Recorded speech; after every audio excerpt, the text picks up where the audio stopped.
Has it ever occurred to you that some people seem to view being godly as a means to getting to heaven, and yet what we can and should do instead is adopt it as a way of living our lives? And I also do not blame us though. But in the way that we are taught generally, we aren't taught to literally practicalize these things and to make them operate clearly in our everyday life. And this is the true meaning of the statement, "My people perish for lack of knowledge." So let's go into today. Be godly in your relationships. In your relationship. Some people seem to view being godly as a means to getting to heaven. I told you in the first video on this channel that you were made in the image of God, and I told you how to use that knowledge to have a godly position in your relationships. The key thing being that if you really believe that you're made in the image of God, you will have recognized that you are to take care of you as you would an item that God placed in your care. You know that if you were given an item and told that it was a representative of God that you are now holding, you'll be very careful the way that you handle it. And I understand perfectly that it might be difficult for you if you haven't been used to thinking like this. So right now, I want you to close your eyes for a moment and imagine that you are not you, but that you are an item representing God, and that you've been given this item to safeguard. And with that mindset, how can you justify not handling it with the utmost care? You know you wouldn't allow this item to be mistreated. You know that, right? So this shift in mindset, I promise you, will change the trajectory of your life in so many ways. I promise you. It'll ensure that you'll even stop feeling anxious about things, and also make you stop feeling like things are beyond your control. And in fact, it'll make you stop worrying about the outcomes of things, especially when you have to contort yourself to achieve those things. And I tell you loudly that if you've been struggling, if you feel like you've been struggling, the sad truth is that we waste so much time struggling when in fact the resolution was always there. It is us not recognizing the strength that we have as the children of our Father, who already before we were born gave us the information by which we could have led our lives and made our choices differently. And I also do not blame us though. It is that in the way that we are taught generally, we aren't taught to literally practicalize these things and to make them operate clearly in our everyday life. And this is the true meaning of the statement, "My people perish for lack of knowledge." Has it ever occurred to you that some people seem to view being godly as a means to getting to heaven, and yet what we can and should do instead is adopt it as a way of living our lives to reach our potential? And some of the great qualities of being godly are fairness, kindness, mercy. So in being godly in our relationship with others, you'll see these virtues in a new light, and you'll be surprised how what you do about your own mindset directly influences others, particularly in relationships where you find that you struggle. Because this tweak that you make, they cannot help but feel it. In fact, they'll see it, and they'll most definitely be influenced by it in the way that they relate with you. And not just that, but you will know better how to pick the best people to have close to you, which you always did. But now, it won't just be because of common sense, but as a necessity. And that will bring you peace of mind. This is what has been missing. And going forward, I will make sure that we use practical understanding of our inheritance to create peaceful relationships. You will also no longer be a person who feels desperate for the approval of another. If God has approved and given you this item, how and why will the approval of another be that important? How and why will the approval matter?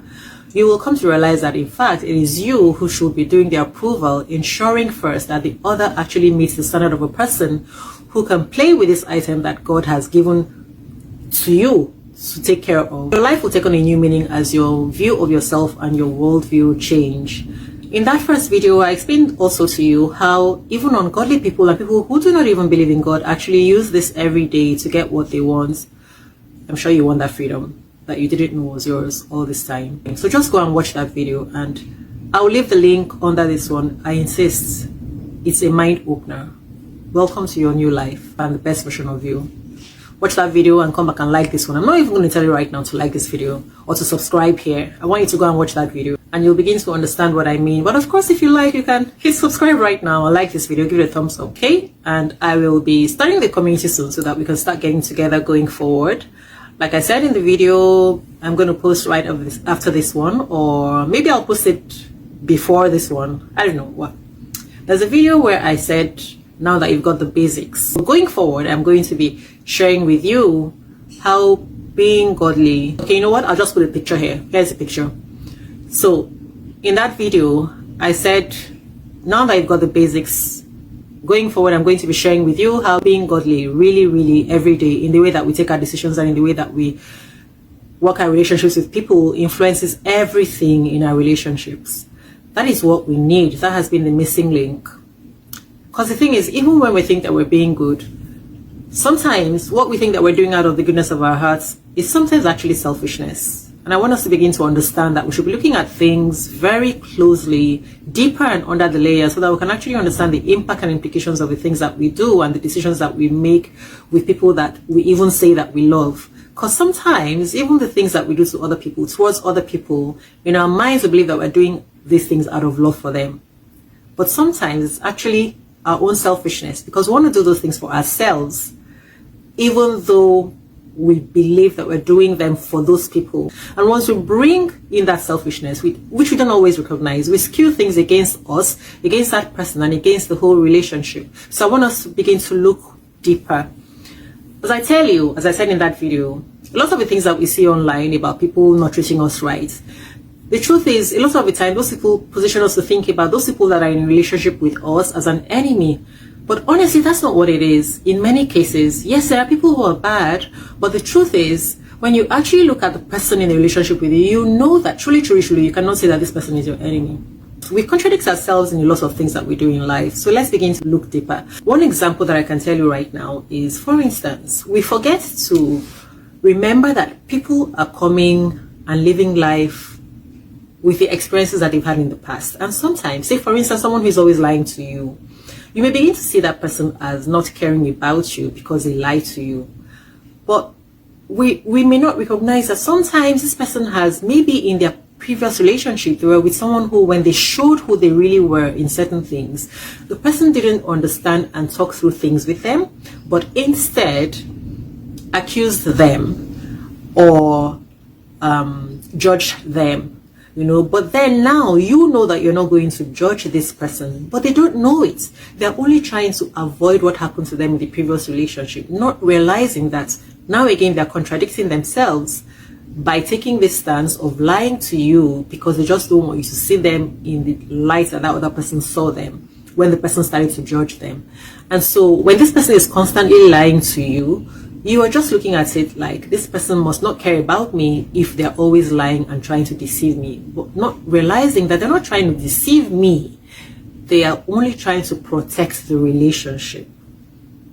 And so this takes us back to people being mature enough to be in relationships. See, if you reason on a mature level, you will sift the things that you take as an offense. You'll be very careful with the things that you take an offense, and you will know better how to communicate so that you will know when you're being offended, when you're being deceived, and when someone is simply trying to protect the relationship, albeit in the wrong way. And then you will know how to approach it. You will know how to have the communication, so that's if you're even capable. Because the truth is, sometimes part of the reasons why we have these relationship issues is because we ourselves may not be mature enough to handle a relationship with another person, communication wise, to know how to get through to them, to be able to pass our thoughts to them, and to be able to get their thoughts, to be able to really be genuine in relationships.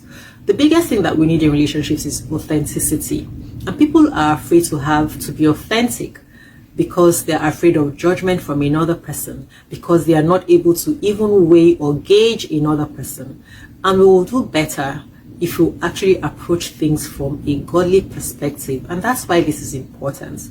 That's why I say that the answers were there all the time, because these things were there before we were even born. But because we haven't been taught how to practicalize these things, we don't operate with them in our day-to-day lives, leading us to a lot of frustration and a lot of cul-de-sacs. in our relationships. So this is where we begin to change our mindset so that we can have better results.